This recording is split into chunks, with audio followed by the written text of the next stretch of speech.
Hey, I'm Alex Ofega, an associate lecturer at University of Arts London Creative Computing Institute, and this is going to be one of many virtual lectures that we're going to have over the next couple of weeks.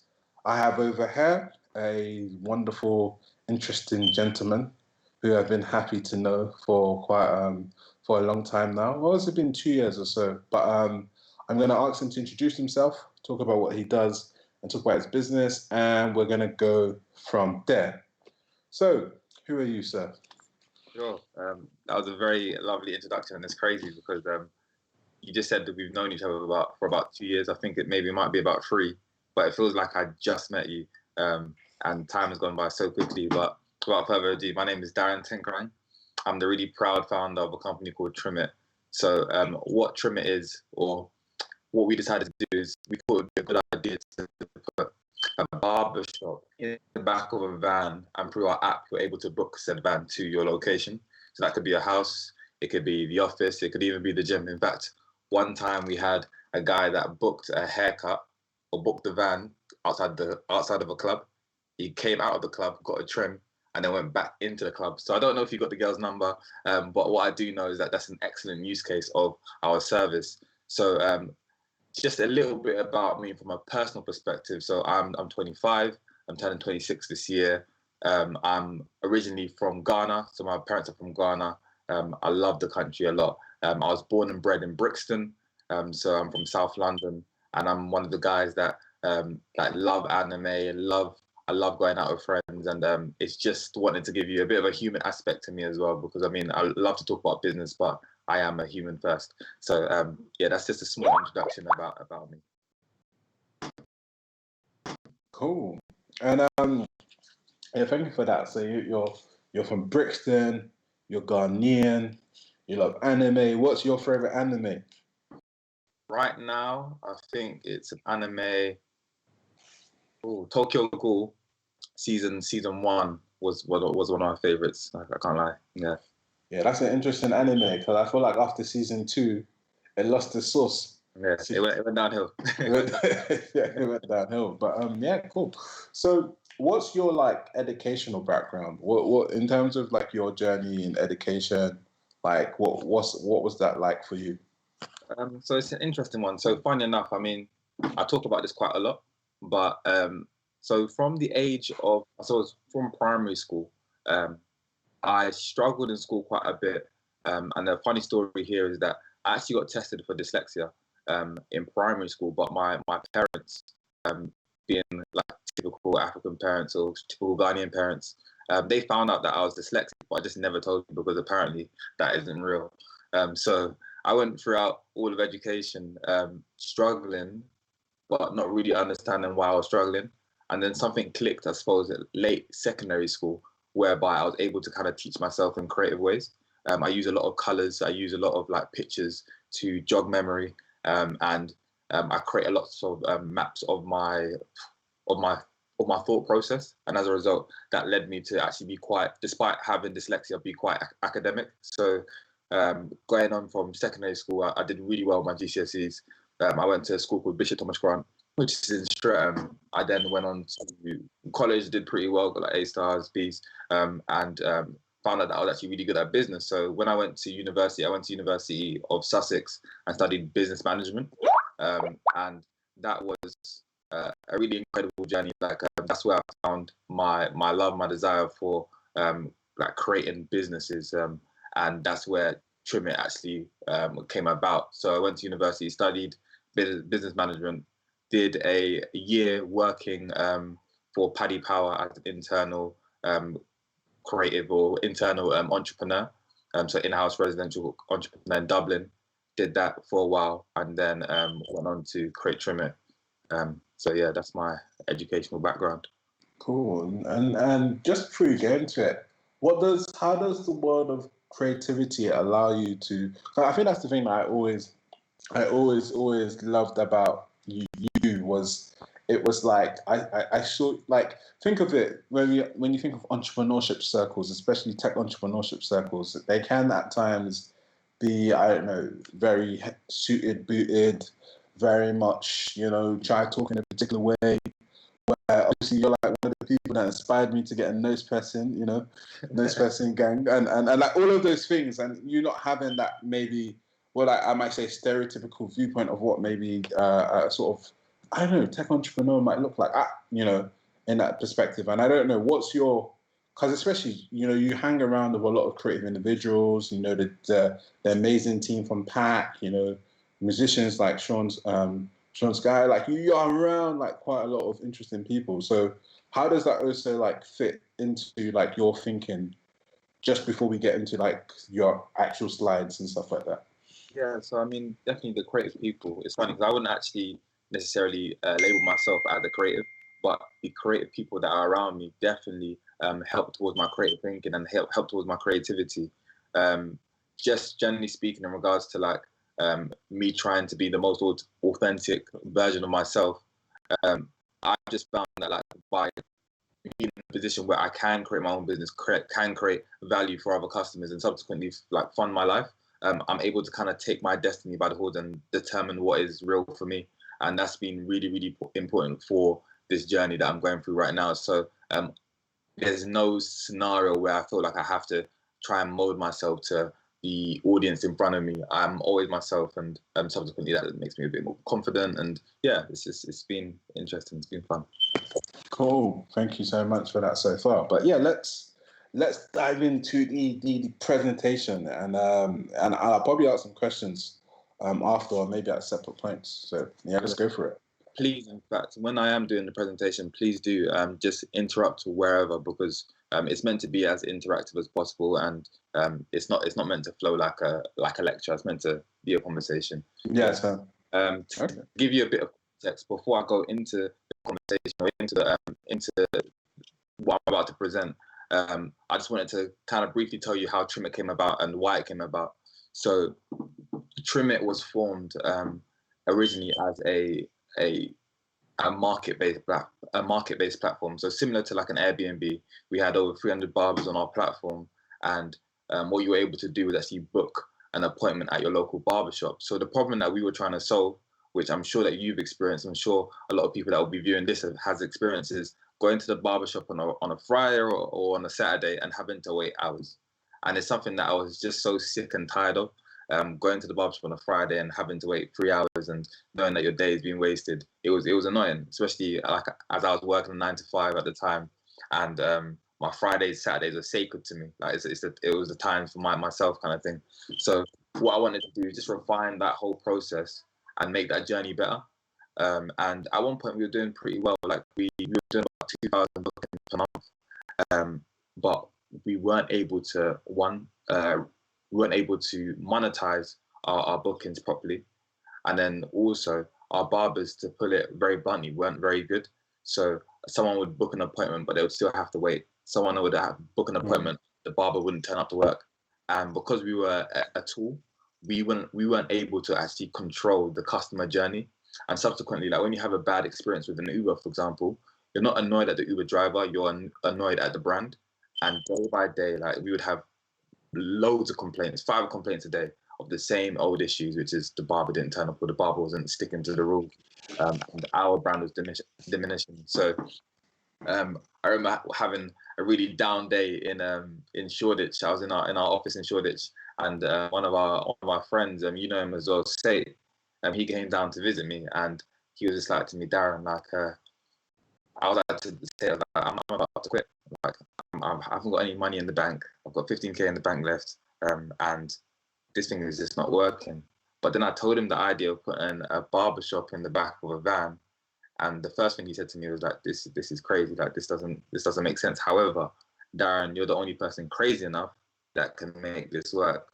So why don't you just try? So we pivoted our business model, and subsequently we created a barbershop in the space of 2 months outside of my mum's house, in fact.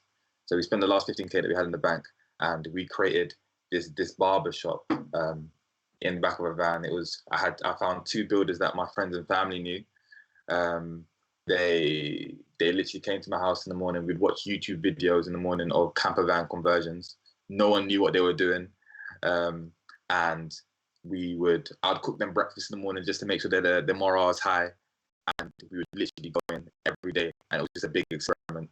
Things went wrong. Like I remember when we finished it for the first week, we took it on test drives to see if it was movement proof. It wasn't. So by the end of the drive, like the mirror was shattered on the floor.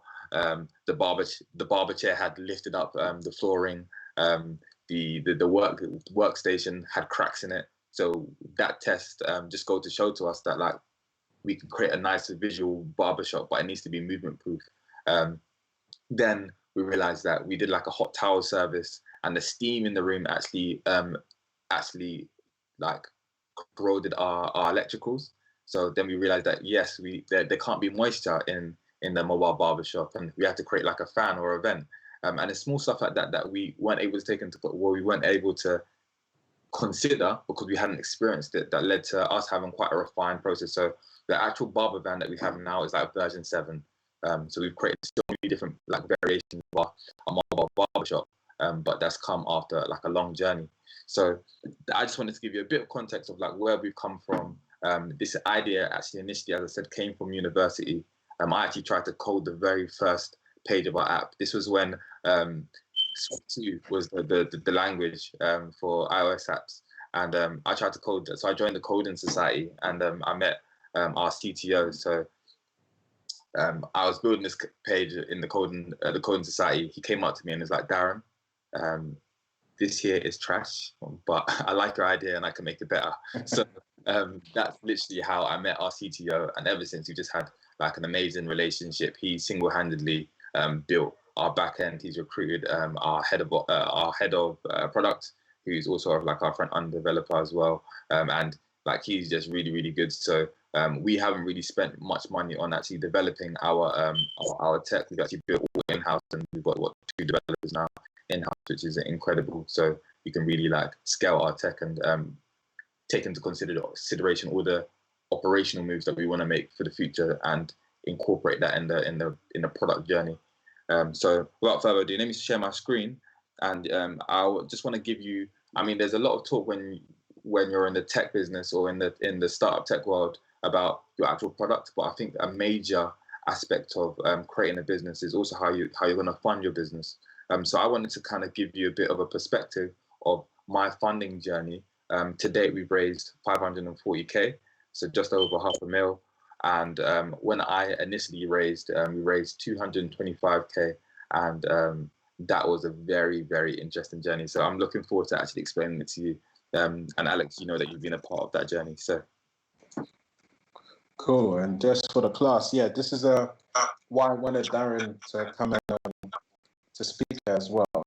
It's just because of also not just building an app, but if you want to turn your app into a business, there are a lot of like particular challenges that come with that as well. So yeah, I let Darren go for it. And you got his nice plug for his Twitter account as well, so you can follow him. But yeah, Darren, go for it, and I'll mute my mic as we speak.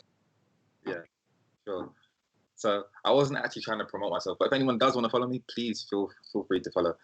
So I just wanted to explain how we went about raising 225k, and as the tweet suggests, and I thought it would be actually a nice format to do it in the tweet form, but as the tweet suggests, we actually only had 7 days of cash left in the business before we raised. So we did it very close to the end of our journey, which is funny. But here is one of our co-founders, Nathan, and Nathan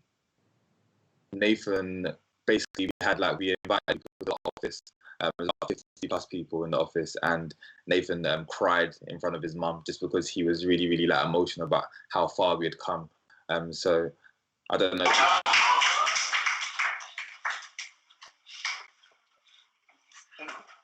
You had a lot of faith in me. So for me to get to this point was big for me. So I love you, Mum. I love you, Dad, because it's deep for me. I can't even go home.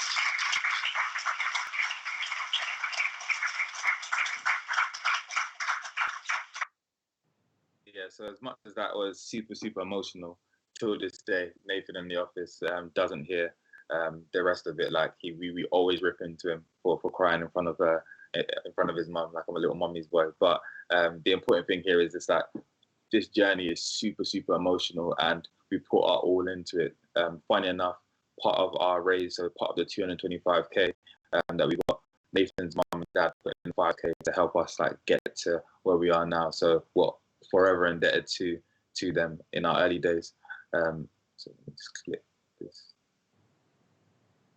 So one of the things that I think is really important for me anyway as an individual is that I'm quite spiritual. I'm a Christian, and one of the things that I did at the very beginning was just I just prayed, and I prayed that I would get strength. I prayed that God would reveal himself in a way that was like undoubtedly him. The funny thing about this journey for me was that I haven't had access to the investor world or to the tech world. So I was doing a lot of things blind. So one of the things that I felt like I needed from a spiritual perspective was just guidance from God. So for those that don't know, as I said, like Trim It is the UK's first app-powered mobile barbershop. So as I said, you can book a barbershop to your location. So this was version 2 of our mobile barbershops. When I look at it, I actually cringe a little bit because our vans are so much better. But as you can see, there's a barber chair, a few pictures, and you've got your barber doing your trims. So at that point, we had one mobile barbershop. So I took the opportunity when I was creating this tweet to just thank some of our loyal customers, because we've had a lot of uplift from certain celebrity clientele like Charlie Sloth, like Goldlink, like Sneakbo, JK Etabon. They've all used our service, and subsequently they've posted it on their socials, and that's led to a lot more customers as well. So after a few months of realizing that we had like a great product and proof of like concept, for me it was time to like really scale the business. And one of the things I wanted to take into consideration is that before I went to any investors, for about 6 months straight, we were fully booked. So like every single day, our barber was out on the road, cutting till the very last hour of his shift. And that just goes to show to me that, look, like this is something that people wanted. And obviously our value proposition is for us to be like really, really convenient and a safe platform for people to use. So we wanted people to be able to book an appointment at 1 p.m. because maybe they're at their lunch break, and for their barber to be able to come to them at 1 p.m., give them a solid trim, and for them to be on their way. And this is something that we've been able to achieve. So one of the big things, again, or a big shout out in regards to the process was a guy that I see as my mentor. He's one of my good friends, and he's like a brother to me, a guy called Andy Davis. And he helped me through the process. There was a lot of times where I'd call him at like 2 a.m. I was sometimes depressed, sometimes disheartened, sometimes my ego had taken a hit. Sometimes I was even a bit too overconfident. And I thought sometimes that like you could, because he has connections to a lot of investors or to the VC space, VC stands for venture capital. And sometimes I'd be like, yo, like Andy, can you not just call your boys and for them to just drop some P's into my account? And he quickly let me know that it wasn't as easy as that. And as you can tell, like I wasn't very experienced in 2018. So before I could get started in any way, or before I could get started and put myself in front of investors, I had to create a one-pager of our company. I had to create a pitch deck. I had to make sure that I started or finished all of our financials, like so that's a profit and loss and a cash flow forecast. And I couldn't have done this without some of the help and guidance from Debbie, who runs a platform called This Is YSYS, and they just help underrepresented founders get investment ready. So again, Andy Davis, the guy that I was saying that is my mentor, he had hammered into my head that raising investment is all about the process. So we used a platform called Trello, and Trello is the platform where you're able to create lists, and we used Trello to basically organize the investors that I wanted to hit up. And as I would like contact them, I'd move them across. And if I was able to, let's say, set up a meeting, or if I was able to get a reply, I'd move them in their correct list or in their correct folders. So one of the interesting things is that as I was hitting up some of these investors, a month had gone by and I was literally getting aired by everyone. I was getting rejections from everyone. In fact, I was saying I was actually lucky if I got a rejection from anyone, because people just wouldn't speak to me. So at this point, like a lot of doubt started to creep in. And this is where Alex, your lecturer, was incredible for me, because he had set up at this point a fortnightly safe space for Black entrepreneurs. So during these times, I was able to kind of go to these safe spaces and offload really comfortably and let other people know about some of the trials and tribulations that I was going through. And what was quite comfortable, or comforting anyway, was knowing that the people around me was actually going through the exact same thing, and I wasn't on my own. And we'd come together and support each other, especially from a mental health perspective. So that was incredible, and it really does help you keep sane and humbled and grounded when you have safe spaces like that. So I didn't want to bait out my investors too much at this point, but I remember we cut a client outside one of my investors' house, one of his houses, and he came to the Trimit van, and he got my number from one of our barbers. So he got in contact with me, and he let me know that he potentially may want to invest. And it was quite funny, because around this time was when we were raising, and he thought he was smart, which was funny, because I knew his name after he had mentioned it. And at the time, we were a very small team, so any booking that came through, I would see it on our back end, and I would kind of do stalker stuff and stalk them. And I found out that he had made a booking. So when he made the booking, I just made sure that experience was amazing for him. The barber got there 10 minutes early. The hot towel shaver was ready for him. We had a drink that was prepared for him, and he thought that was the regular experience. But we just made sure that experience was super special for him, because I wanted to make sure we had a lasting impression with him. So funny enough, the investor had a great experience. He ended up speaking to me for about 6 weeks, and what was quite weird is that he ended up becoming a friend. As I said, with Andy. Andy's a mentor, but this guy was always a mentor. He's a big bro to me. He was a black guy as well. And for me, growing up in Brixton, I grew up in a council estate. The people that I aspired to be were always rappers. In this case, I saw a really successful guy who he has a lot of wealth in the corporate sector, and I hadn't just seen that. So it was nice to be able to look up to a man like that.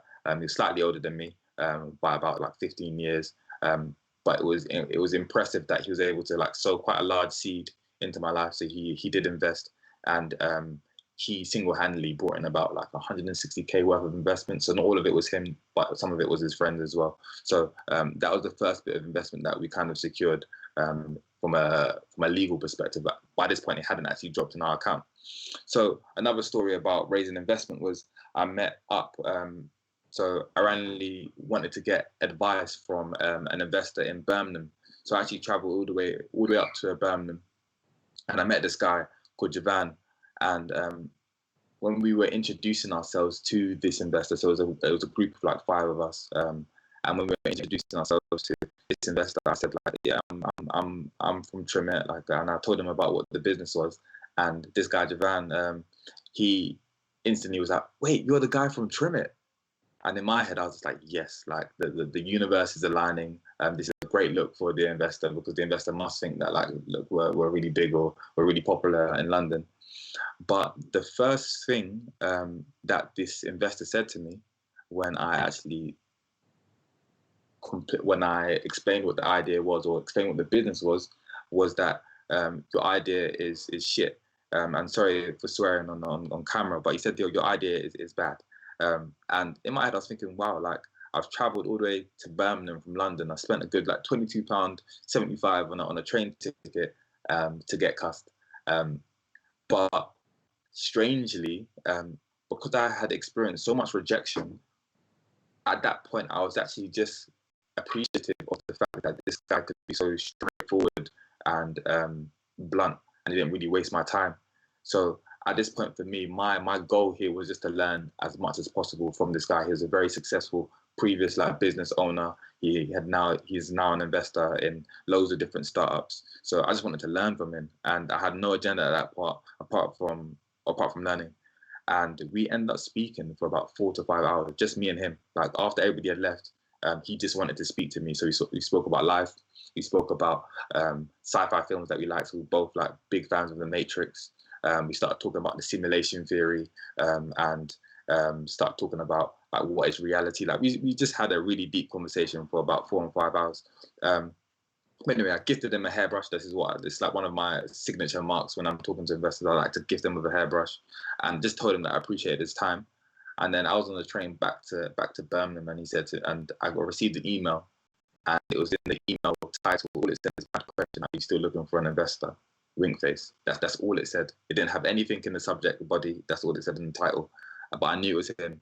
And then, cut a long story short, he ended up putting 25k into the seed round as well. So that was amazing. And one of the things that I always want to note, or I always want to emphasize, is that when I'm speaking to these investors, they don't tend to look, sound, or act like me. However, like, what's really, really important is that there's no like stunting, there's no fake phone voice, there's no me trying to emulate the person in front of me, and it's always me trying to just be the most authentic version of myself. Because what's important to me is that if you rate me, I want it to be because you actually like rate like me. I'm a black boy or black man from Brixton, anime watcher, as I said, God-fearing, love jollof rice. I'm a Ghanaian guy, but I can't answer. And yeah, I just want to then go back to the story. So then I met up with another investor through an introduction from one of the investors. So that was Doug, the guy that parred me in Birmingham. And one of the first things he said to me was, when I met up with this other investor, was that I've been in contact with a few like mobile barbering companies, and the idea wasn't original. There's lots of competition and all of that. And in my head, I was just thinking, like, how does that make any sense? Like, I don't even know many mobile barbering companies. Like, why are you being so dismissive? Anyway, so I convinced. Anyway, when I was with him, again, I'm a bit of a salesman. So when I was with him, I was like, okay, well, in that case, why don't you just go outside? And in his head, he was thinking, like, why are you telling me to go outside? And I was like, look, my product is outside. So he went outside, and bam, like the mobile barbershop was right there outside. That someone was one of our customers was getting a haircut. So I paid the customer I gave him a discount of £15 to get a haircut outside of my investor's office.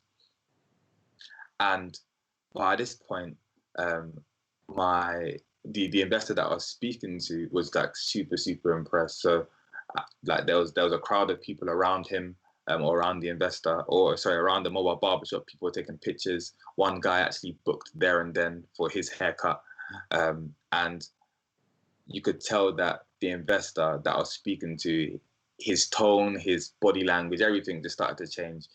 He was very, very impressed. And funny enough, he actually thought, when I was talking about mobile barbering, he actually thought it was about a marketplace platform, so something that what I was describing that we did before. I don't know why he came to that conclusion, but without further ado, like he ended up investing in the round because he was just so impressed with the product and how Instagrammable it was, and how much attraction it actually brings when you have a van next to the office. So for us, like, it wasn't all victories. So a day before, we were actually meant to close our round. So we were meant to close at 300. I don't know why it says 300, but we were meant to close at 330k. We actually lost out on 154k just because one large investor came out.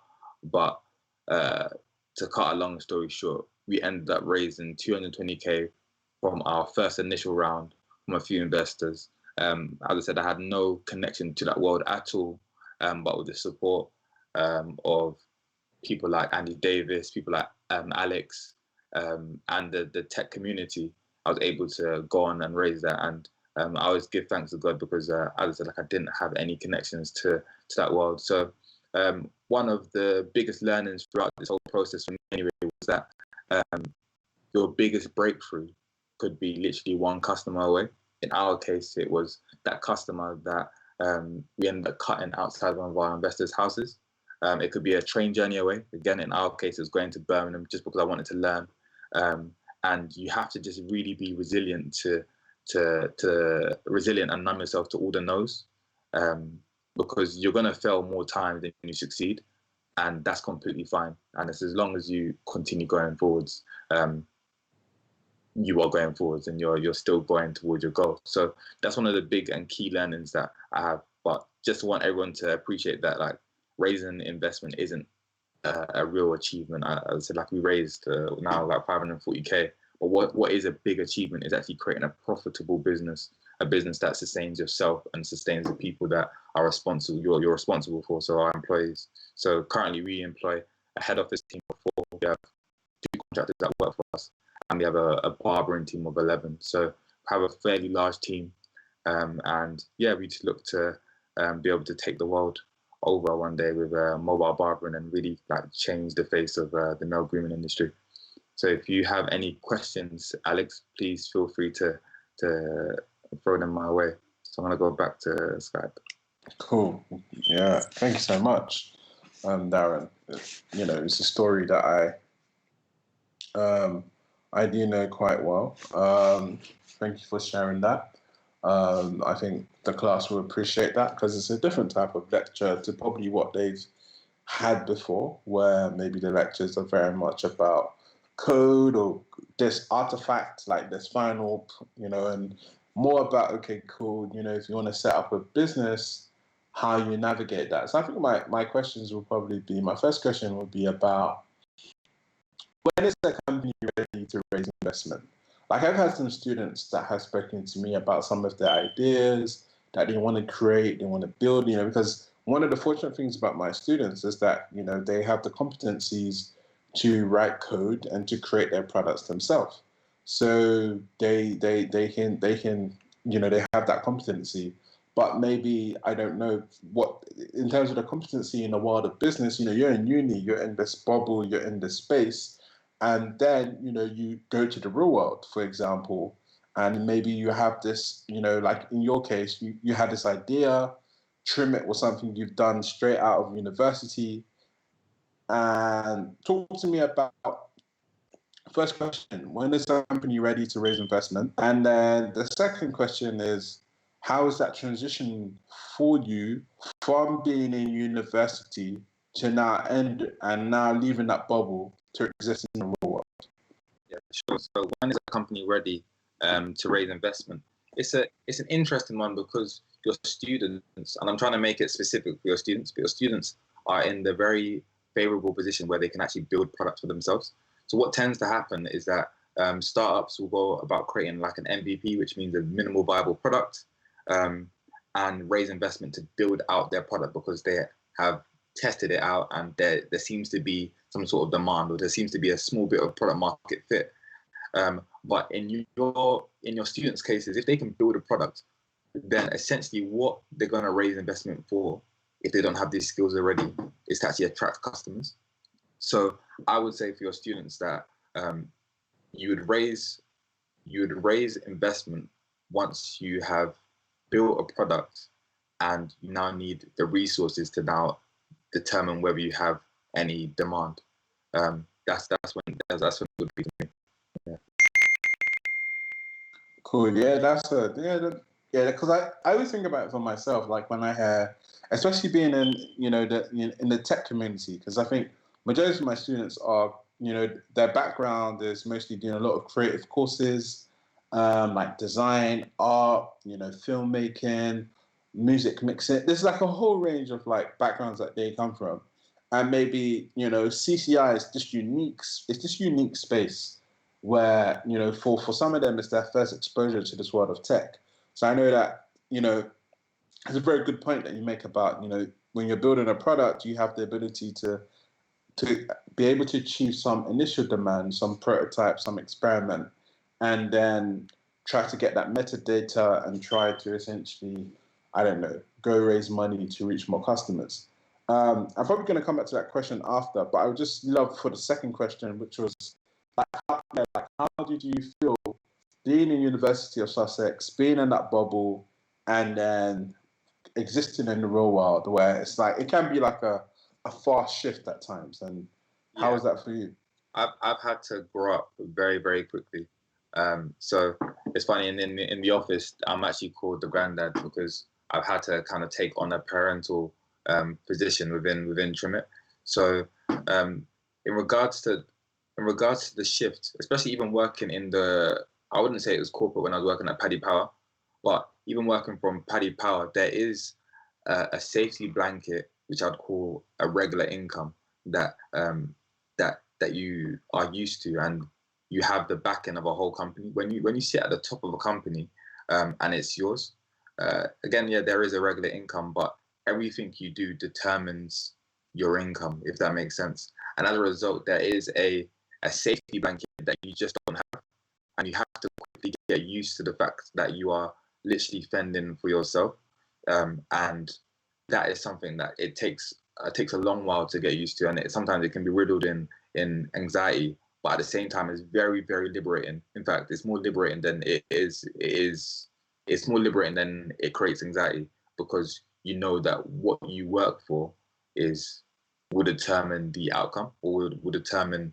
the product that you get at the end. So that's where I see like the major shift. I mean, university. If you compare university to running a startup, the worlds are completely parallel. It's very, very different, but it's fun. It's fun, and like you do something that you generally love every single day. So that's good. Thank you for that.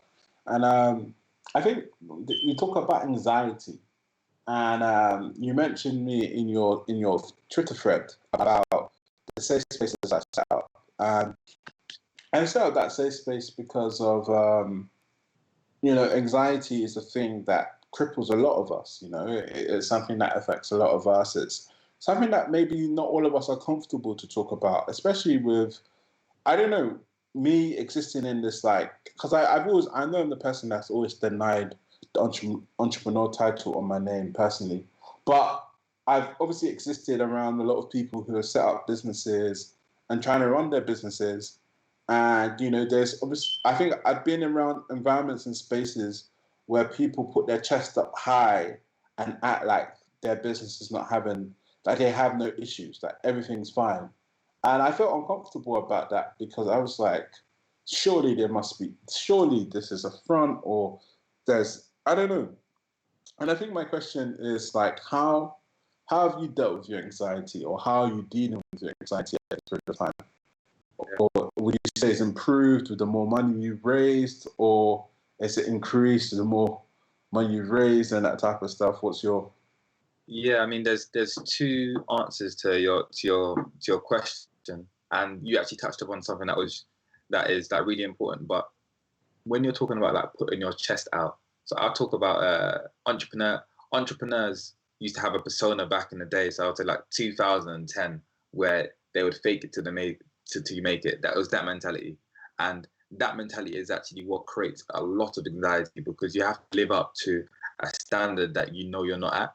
And it's very tiresome acting every single day. But only you, of course, know what you have in your bank, or only you know the successes that you have, and it can be tiresome. So one of the things that I've made sure that I do, and I think is really, really important, and that's when I was talking about when I was raising an investment, is actually trying to be as authentic as possible. That actually stops a lot of anxiety for me, because then I don't have to live up to an expectation that isn't true.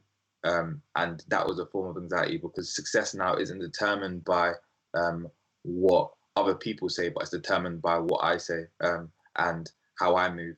And I'm very comfortable with where I am at now. Additionally, like in regards to raising investment, it's a bit of an ego boost initially. Like very wealthy, successful people are backing you. They're saying that like you look at them, you're like, you guys are smart, and for a smart person to say that my business is good, it is an ego boost. But that ego boost then turns into a responsibility, because now you are responsible to make a return on this investment for these people. And subsequently, you're used to being the big boss, but now you have actually got people on top of you that you have to answer to. So that does create a bit of anxiety. But when you have really good investors that are there to support you, that do take the fact that you are a human in consideration, it definitely douses some of the anxiety that you may experience. One of the big things that I do to just make sure that I tackle all of that is just make sure that I separate. I try my best to separate business and my social life. So I mean, I'm a part of a group chat full of entrepreneurs. Alex is actually in that group chat as well. And we, funny enough, don't really talk about business too much. I mean, we do sometimes, but a lot of the times we're joking, we're having banter, and it's great to be able to do that with people that you see as your peers, people that you actually look up to. So that's one of the great things that I do to just make sure that my anxiety is under control. Cool, thank you for that. And it's funny because yesterday I was watching Dragon's Den. I hardly watched Dragon's Den. It happened to be on. My partner was watching it, and she was showing me like a business. It was a really interesting business. They're like a raw vegan business, and the woman behind business was very passionate about the business and things she wanted to achieve. But my partner was showing me like when like the investors on Dragon's Den that were asking her particular questions, you could see that maybe she hasn't maybe rehearsed or like the detail. You know, like one thing I think especially is from a creative process, most creatives are very precious about the things they create, their artifacts, the product. There's a passion, there's a drive behind it. But but when you're going to maybe, I don't know, meet to pitch your idea in front of people who maybe they don't care, they meet so many people all the time. What is the things that catches somebody's eye that makes somebody go, yes, I want to throw some money at you? What's the things that you've learned or seen around you and that type of stuff? I don't know if you picked up on some of the things that I was saying in regards to raising investment, but a lot of the people I end up making friends with, like genuine friendships with these investors. And I think initially what actually catches people's eyes is the person, is the individual. There's not necessarily a saying, but there's an ethos in the startup community that the first bit of money that you take in or that you get is because of you and not because of your product. And they believe that you will turn your product into something that is worth investing in. So I think, to cut a long story short, it's the individual that catches the investor's eyes. Yeah. And also, like, one of the things you talked about in your thread was also about that you talked about creating this one-page profile of financials of all of the things. And I remember watching a Dragon's Den yesterday, and there were companies who were like, okay, we made 35K this year. And when the Dragons were asking them what was their projections for the next year, they were saying 340K. And it was like this crazy increase, and like, how do people navigate this type of stuff? I'm guessing that with the type of investors in Dragon's Den, they're maybe not really good for tech type businesses, because if you set up a tech product, depending on what type of product you've created, it takes a while in terms of maybe usage, I don't know, opportunities to make money from it, and essentially you're raising money to survive in a way until you find some sort of monetary sort of exchange or something like that. And like, how would people navigate that? I'm thinking in the context of my students, if they had this idea, but maybe the businessy side of stuff maybe is something that they need to work on. How do people navigate all of those like complexities? Yeah, so I mean, especially when you're creating a tech-based product, especially when it's deep tech as well, you're not necessarily you wouldn't necessarily need to talk too much about how much money you are going to make. What needs to be really, really important is that you're solving a very, very big problem, and you're solving it to a very high standard.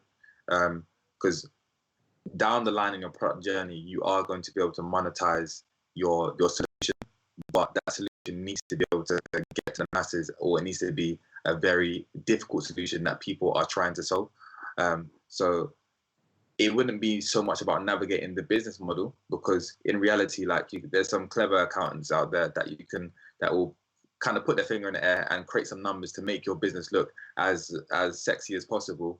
But if you're focusing on a a problem that addresses a large market, then that's what's going to entice an investor. So I would, if it was me anyway, I would focus more about the problem that I'm trying to solve and articulating how large that problem is. I mean, if you were to turn around today and say, you know, I have a bit of tech that from, I don't know, you have a bit of tech and it solves cancer, then you don't need to talk about how much money it's gonna cost, or what your pricing strategy is. You just know that this bit of tech is incredible and it's gonna solve a lot of lives, or it's gonna save a lot of lives. Yeah. Okay. And so another question I want to bring up is related to the actual app side of stuff. So obviously you're fortunate that you went to the Coding Society uni, and you happen to meet a bunch of amazing people who played a role in building and help you, in joining the team, becoming assisting you in the founding team of bringing this app to life. And especially, like I said, my students are, they're talented, amazing people. And one of their modules was about learning Swift and writing iOS apps in Swift. However, that's been changed at the period of time just because of things around the world. So not everybody may have a Mac computer to learn in Swift, but there has been that goal of teaching the students how to build their own apps. And some of my students might be interested in turning their apps into businesses and things. But what are the challenges of building an app, or what was your challenges of building an app? Our initial challenge, I suppose, was building an app that was able to scale at our pace. When we built things, and again, I'm going to have to speak in layman terms because, as you know, that I'm not technical. But as we built the app, we actually hacked things together. We made the things work for the sake of it working for now, and not necessarily planning for the future. So what we found is when we got to about our 10,000 booking, things just started to break, or things just weren't able to scale properly. When we onboarded our second mobile barber, the app wasn't able to accommodate for the fact that now there are two variables. We have two barbershops, and both of them now need to get bookings.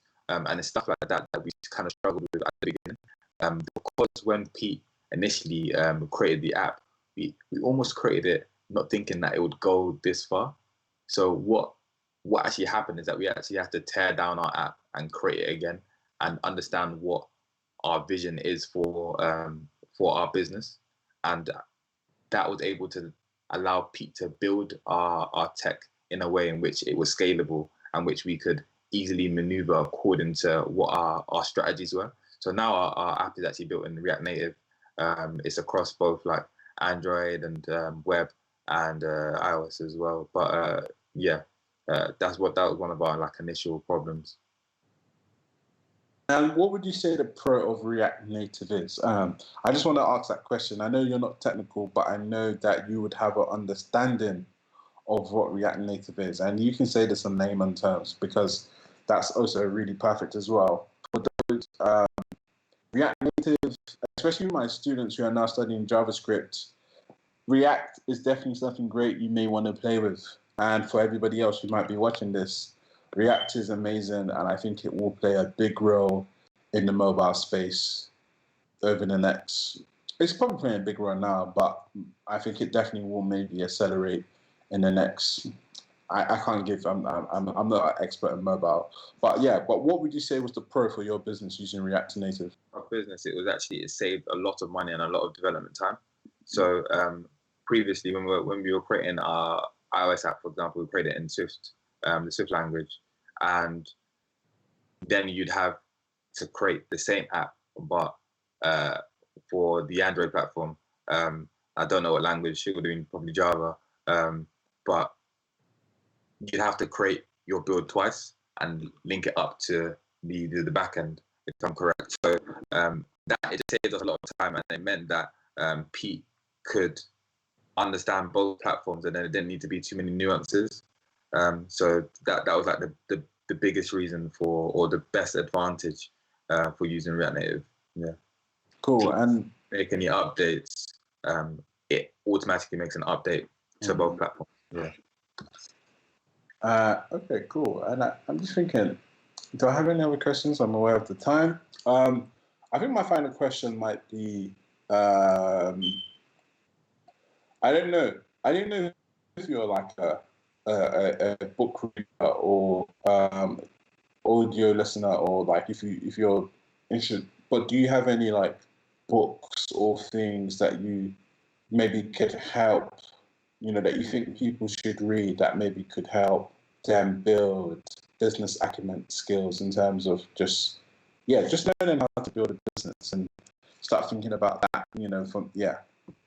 So, I mean, being dyslexic, I'm one that I generally don't like reading. It's something is very difficult for me. However, so I never really read books. I don't read too many books, and I don't actually listen to too many audiobooks. But there are tons of resources in regards to actually setting up your own business. So, I mean, looking at or YouTubing the business model canvas or starter model canvas, or the lean model canvas is something that could help a lot of students. So it's basically being able to create a business in a very lean way, not having to chuck a lot of money at it and subsequently it failing, or understanding how to fail fast so you can pivot your idea, stuff like that. That would be really useful. There's definitely community groups like YSYS that I mentioned before that will help underrepresented founders, or just help actually founders in general that want to get into the space with additional resources.